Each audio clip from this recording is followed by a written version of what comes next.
आज राज्य मंत्रिमंडळाच्या बैठकीमध्ये सिंधुदुर्गात आणि कोकणाच्या आंबा शेतकऱ्यांच्या परिस्थितीसंदर्भात चर्चा झाली।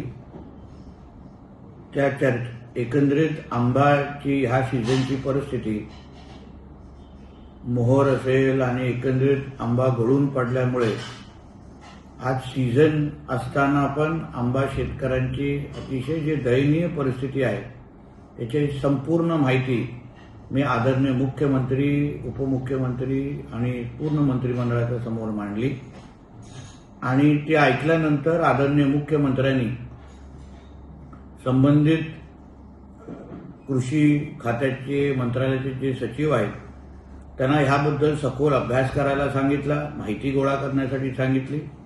मी ही मागणी केली की ह्या संदर्भात पाहिजे एक अभ्यास गट तयार करून आदरणीय मुख्यमंत्र्यांच्या नेतृत्वात लवकरात लवकर आंबा बागायतदारांच्या आणि आंबा शेतकऱ्यांच्या संदर्भात आणि कोकणातल्या एकंदरीत आंब्याच्या संदर्भात एक बैठक लवकरात लवकर लावावी। त्यानुसार आदरणीय मुख्यमंत्री साहेबांनी पहिली माहिती गोळा करून त्या बाबतीमध्ये लवकरात लवकर निर्णय घेण्याच्या दृष्टिकोनातून निर्देश दिलेले आहेत। राज्य सरकार म्हणून आंबा शेतकऱ्यांच्या मागे आम्ही खंबीर पद्धतीने उभे आहोत आणि लवकरात लवकर मदत देण्याच्या दृष्टिकोनातून आमचं काम सुरू झालेलं आहे। धन्यवाद।